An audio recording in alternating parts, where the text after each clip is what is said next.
Hello, I'm Norty the movie fan. I review the reviews. Wait. Sorry, I'm so used to starting the year with a science defense. Happy New Year, everybody. And you know, looking back, maybe I was a little too hard on 2015. Yeah, well, my personal life sucked. 2015 did give us a lot of good stuff. Awesome movies, TV, and music, and then there were the big events like gay marriage finally being legalized in the US. We launched that Falcon 9 rocket. The United Nations finally agreed that climate change needed to be addressed. Women were elected to public office in Saudi Arabia for the first time. And Sepp Blatter resigned from FIFA. So since I was so negative in my last video, I figure we start 2016 with a bit of positivity. And with that, let's talk once again about Life with Derek. I've talked about this show a few times before, and spoiler alert, it won't be the last. Sorry, I just really love this show and want more people to check it out. It had a good cast, some great humor, and a real heart to it. It finished its run here in America in 2009, but this wouldn't be the last time we saw the Venturi McDonald clan, as just a year later they reunited for a TV movie called Vacation with Derek. Before we get into the movie itself, I should warn you that this will contain a few spoilers for the last few episodes of the show. Granted, they aren't that surprising. It wasn't a show known for being the most unpredictable, shocking thing in the world or anything. But if you haven't seen the show and you want to go in as blind as possible, you might want to wait off on this one. Also, I'd like to apologize for the video quality. This movie isn't available anywhere. Not on DVD, iTunes, Hulu, Amazon. So the only way I was able to get it is a very low quality version on YouTube, so sorry about that. We begin with the title sequence apparently created with Flash animated stick figures.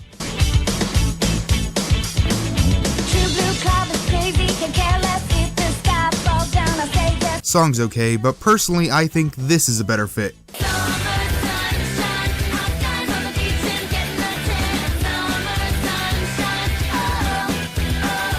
We are then reintroduced to the characters. Derek, who seems to be transforming into a taller Ricky Ullman. Marty, who's still just a little cutie. Edwin, who bulked up quite a bit since we last saw him. Lizzie, who now has a purple streak in her hair. Can someone please explain to me why that's so popular? Why just dye a little bit? Why not just do the whole thing? And Casey, who's pretty much the same. So yeah, a lot's changed in the past few months, including Nora, who's starting to show signs of her pregnancy. The children of the family are heading up to Nora's mother's lodge for a week, while Nora and George head to Montreal. Alright, see you there. Let's go. Okay, Edwin, you're coming with us, alright? Casey, you're gonna go with Derek. What? Why? Yeah, why? So Casey can make sure that Derek doesn't accidentally head south instead of north. Fair enough.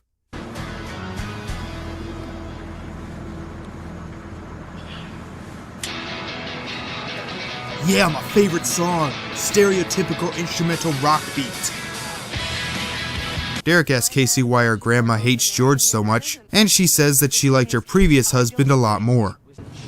Plus, she doesn't believe in divorce. What about your grandfather? Divorced her and moved to Alaska 20 years ago. Fascinating. Good to know they haven't lost their sense of humor. While Casey and Derek have a short run-in with the police, the rest of the family get up to the lodge and meet Nora's mom, Felicia. One of the youngest grandmothers I've ever seen, and also happens to be a complete bitch. Oh, well, I'm fine, as you can see. Actually, I'm more than fine since I'm pregnant. Nora, at your age. Isn't it exciting? A real McDonald Venturi. Oh, we're so happy, aren't we, George? You sure are. Hey, listen, it's great to see you again, Felicia. George, how's that impressive little law practice of yours? Still going to bat for all those worthwhile causes? Sure am. Such a shame there's no money in it, and a sixth child. Nora, I had no idea. Jesus, if this is how you treat your family, I'd hate to see how you treat your guests. Derek and Casey finally arrive, noticing Edwin with his stuff. It turns out there's no electricity at the lodge, so he wants to go home. Derek does as well, but Casey steals his keys because what else do you think will happen if you put them on top of the car? Casey! Forget it, Derek!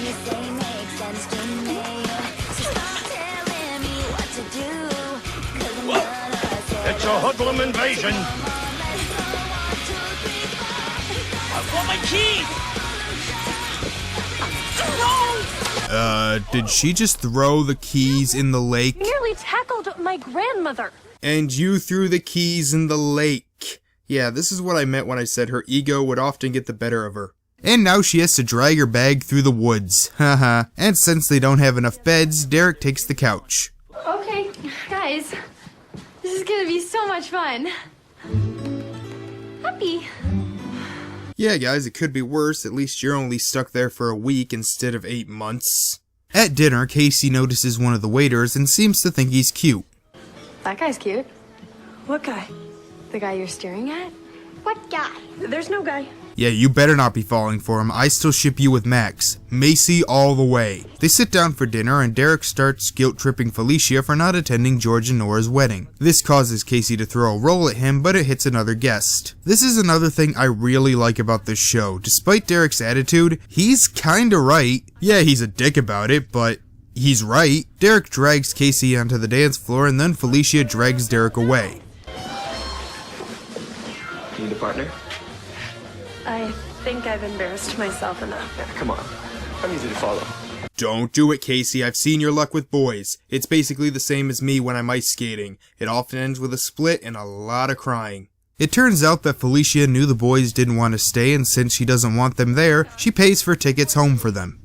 But what about family togetherness? Lizzie, trust me, nothing separates a family more than forcing them to be together, doing something half of them don't want to do.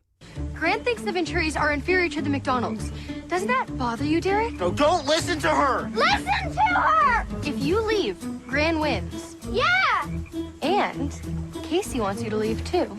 Yeah, looking back at this show, one of its downsides was that Lizzie was annoyingly preachy. Derek decides to stay, thank you Lizzie, and tells Felicia the next morning as she enjoys a nice swim in the lake. Brought you some orange juice? That's nice. Don't you want it? Derek, this is my morning ritual. Yeah. A skinny dip. Oh. Interesting. This is actually what I imagined Chrissy would look like if the shark never ate her in Jaws. Later on, Derek is relaxing by the lake when he notices someone on a boat.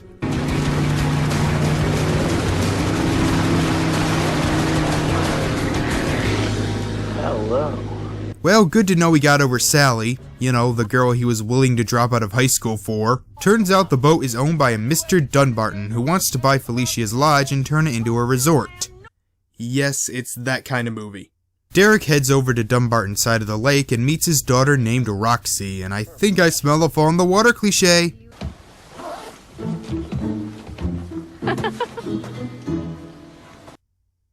You disappoint me, Vacation with Derek.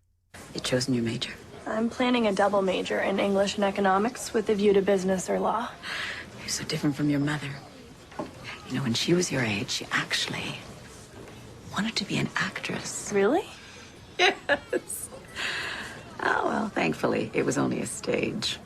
And then she met your father, and it was love at first sight. Why she ever left that wonderful man, I will never know.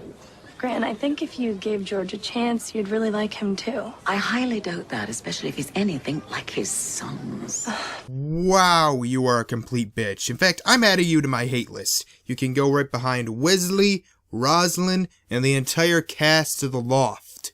After some shtick with Edwin and his friends, we cut to Lizzie and Marty, who meet a boy who Lizzie seems to like a little bit. What you got? Few warblers, whiskey jack, northern flicker. Look, great blue heron. Such beautiful stock footage. Meanwhile, Edwin and his friends are playing some water sports when Derek and Roxy come up on water skis. Totally on a water ski, you guys. Look at me. I'm totally on a water ski. Hey! Watch out! No! No! Derek! No! And then Edwin drowned to death. That night at dinner, they talk about how some of the animals at the marsh are actually extremely rare, and that they also found a snake. You can see where this is going. Derek's a bit phobic. No, I just hate snakes. But just wait until you see. I felt something. Concern for the environment? No, under the table. Get it! Get what?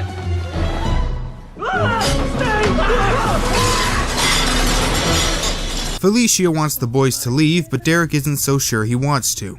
Oh, come on! Casey, you should ask Grant to give them another chance. You're her favorite. Forget it. Derek's been rude since he got here, and now he wants to stay? I've been rude? Felicia didn't even invite us, and she thinks our dad isn't good enough for your mom. I know that's ridiculous, but Gran never changes her mind. About you guys leaving, about the marriage, about anything. And that's okay, Case? Again, he's right. He's a dick, but he's right. Casey tells Felicia that if the boys leave, they all leave, but since we're not even halfway through, we know that isn't going to happen. Lizzie tells them that Marty is gone, and after some Venturi-McDonald teamwork, they determine that she has likely went to return the snake to the marsh. They're right, because apparently one 10-year-old can operate the canoe, but it takes 2 teenagers to do it right. This scene with Marty returning the snake is really freaking sad.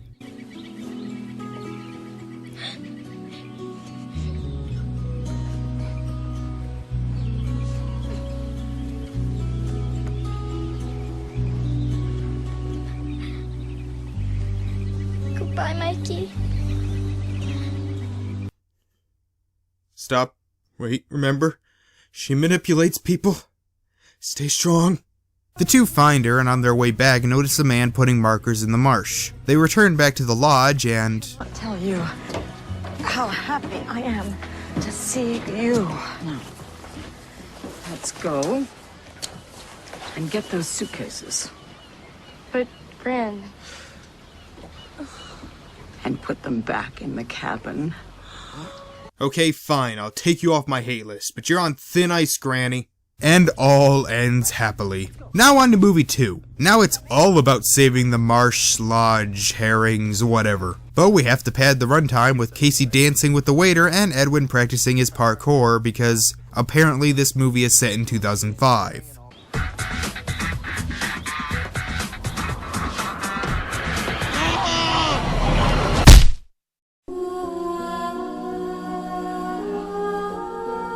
I will never get tired of that joke. You never wanted to be a dancer? Sure I did. Like, I wanted to be a princess. It's a crazy profession. I mean, for me, not for you. It's absolutely right for you. No, it's crazy for anyone. I was in New York for 3 years, trying to get a break. Is everyone that much better? I freeze up at auditions. How do you end up from auditioning as a dancer in New York to being a waiter at a lodge in the middle of nowhere, Canada? Derek is hanging with Roxy when he overhears her father talking about his plans for the marsh. Marsh is only 4 feet deep. It'll be a lot deeper once I dredge it out now, won't it? That is the future location of my new marina. What about your neighbor on the other side? That old bat, she'll sell. And if she doesn't, I'll dig out my half of the marsh. This guy's about as subtle as Christopher Walken from the Country Bears.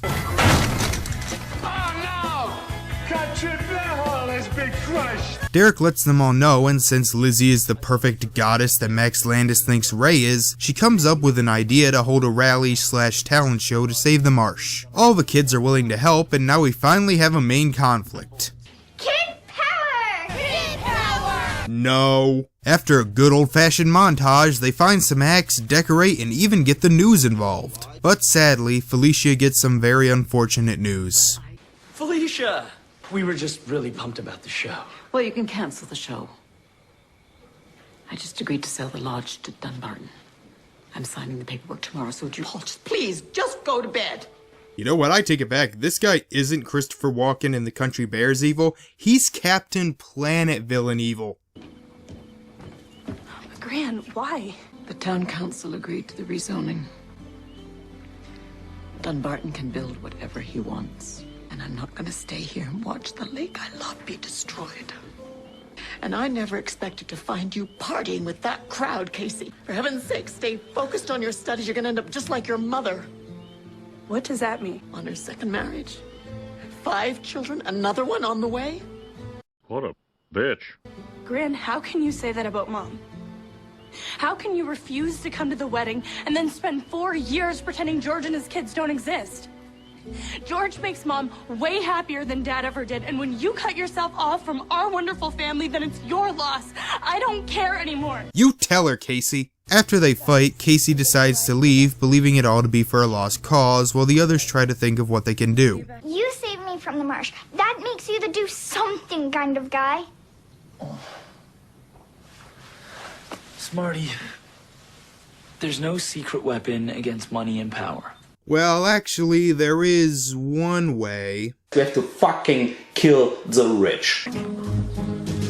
We do too have a secret weapon against money and power. Wait, what? No, I was kidding. Please don't listen to Weibo. He's an idiot. Well, actually, they called George to be their lawyer to prove that the marsh has a huge environmental impact. But in order to prove it, they would need the documents, which are currently in the hands of Mr. Dunbarton. Derek tries to get the papers from Roxy, but she refuses. While that's happening, Felicia attempts to stop Casey from leaving, which apparently is heading for London?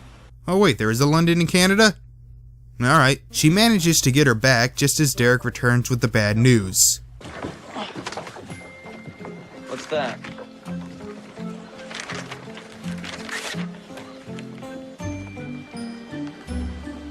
It's the report. Maybe Derek and Roxy would make a good couple.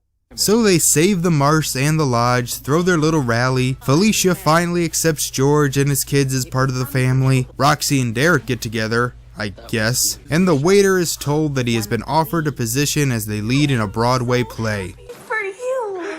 Thanks. And I need you too. Me? I'm supposed to start university in a week. I know. I guess I could defer for a year. But that would be crazy, right? Certainly would. Except opportunities like this come along once in a lifetime. Casey, if you do it, that's a year away from Derek. Lizzie gets together with the bird calling boy, and we get one last instance of Derek annoying Casey. Derek!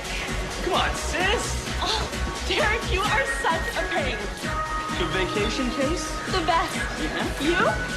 Better. The credits consist of bloopers, just like the show, and then we cut to the lodge 1 year later.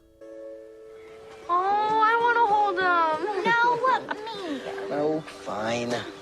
Oh, but he's my baby. No, sweetheart. But he needs his big brother. Come back here, Simon. Yeah, Huh? he needs his important big brother. Oh, come here. Derek, a baby is not a hot potato. Give him to me. Hey, Felicia, would you do the honors? I'd be delighted. Look here, sweetheart. Come to Grandma. He's a good boy. He's a good boy.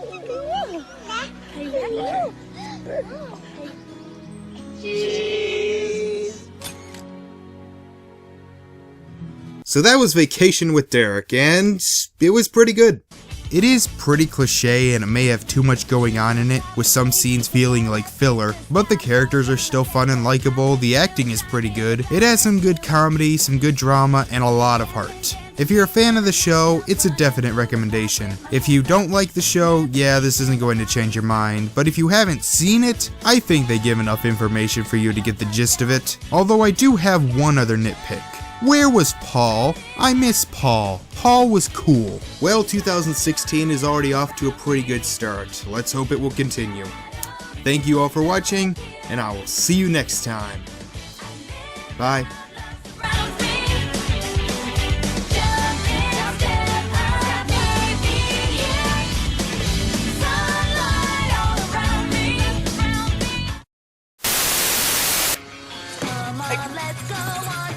We can get the keys from Casey. Never send a boy to do a man's job. Yeah, I know it's an overused joke, but I like it.